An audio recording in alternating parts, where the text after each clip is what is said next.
But the thing is, like I was saying, it's one of those things where now you can afford to get a speaker system for your TV or projector setup. Listen to Jurassic Park from your third floor. All of us, you know what? Some people, even if you don't have a TV and you're streaming it off of like your laptop or whatever, you can plug in a speaker system, get your Bluetooth speakers going, and you've got your own surround sound. Yep. So does sometimes the IMAX experience or like being in the theater make a bigger difference? It can.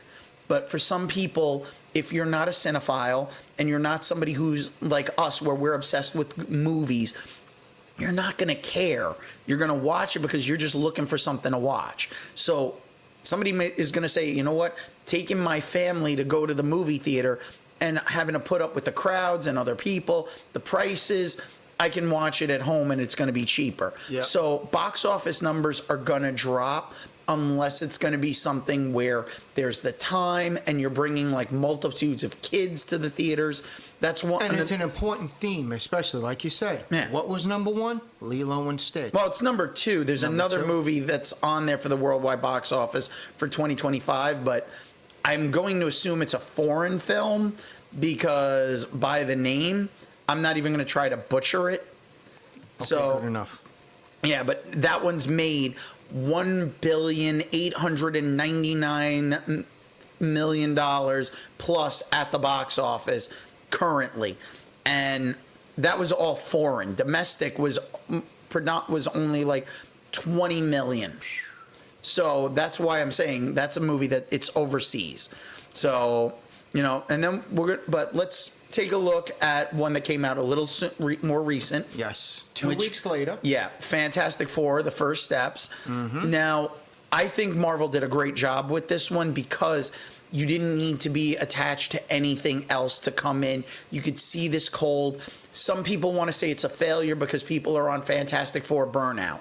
Not for nothing. Objection. Let's be clear here. The Roger Corman Fantastic Four movie was probably like, what, 90, 91? It was very early. The effects in between 80s and 91. and it was never technically meant to be released, but we still got a chance to see it anyway.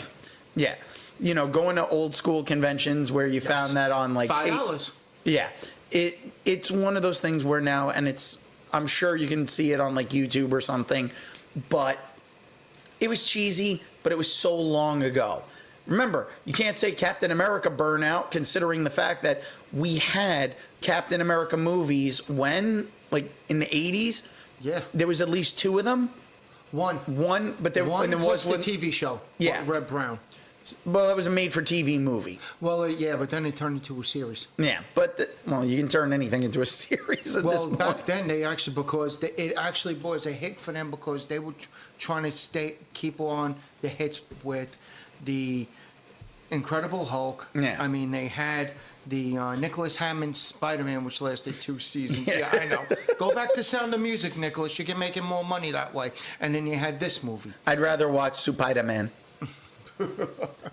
The Spider-Man from Japan. But the Fantastic Four, I mean, they've had their animated series repeatedly. But animation's always a good deal because you can expose people and you're getting kids. And it's the Fantastic Four. And there's something for everybody. The early 2000s with Michael Chiklis, those two Fantastic Four movies. Mind you, he wasn't CGI'd or No, anything. he wore a straight out suit. I give him a lot of credit. And I thought that suit actually looked really good. Yes. And then unfortunately we got Fan Four Stick. I will never call it the Fantastic Four. It was Fan Four Stick. You wrote it weird for your box office and everything. Your pupils were dilated when you were typing. Get over it. No, but it wasn't a good movie. No. I wasn't impressed, and everybody, you want to know something? And the thing is, though, they had good actors in there. Yeah. That's the problem. You had a good, solid cast. You had Kate. Yeah, Kate Mara. And that's the thing. You had Michael B. Jordan in there before the Creed movies and stuff, before he got even bigger than he already was. You had Rich Cathy in there as their father. Yeah. You had a great cast. And you had Jamie Bell as the Thing. Yeah. And yet, they found a way to make it horrible. To tank it. And now this one, I consider this one a huge success. I'm still amazed by it and how they incorporated and interjected more of the Fantastic Four comic storyline into it without going overboard on it. They just short, sweet, to the point, boom. And they kept it in. And I love the 60s around genre. You would think it was like the 50s, 60s kind of style because of like the way the technology is. But not only that, you figure it's they made sure that they called it another universe. Yes. They gave it a different number. I think it was like 800 and something. 847 or something like that, or 740. Yeah. Because you also look at it and everything. One little quirky thing was they used ABC. I mean, you're all right, Marvel. We know you're with Disney. Oh wait, you're with ABC too. All right then, enough with it. Yeah. Why didn't you put any pizza in there? Now Little Caesars. Now the thing is, though, we went and we had to see all the stuff that they had. They did the technology, but you got to see them as a family. Yeah. And that was, I think, the thing that was lacking in a lot of the other Fantastic Four stuff. Even the early 2000s, you felt like there was a little back and forth between Jessica Alba, Sue Storm, and Chris Evans, Johnny Storm. Yeah. But you didn't feel it as much where they were like a family between the Thing and the Human Torch. This one, you felt like there was that connection. They felt like a family. And Pedro Pascal, amazing job as Reed Richards. Usual. You know, like this movie was the right tone. And what's her name who was Sue Storm this time around? Yeah. She was the movie. Yeah, she like absolutely I feel terrible that I can't remember her name, but she really was the rock of that entire movie.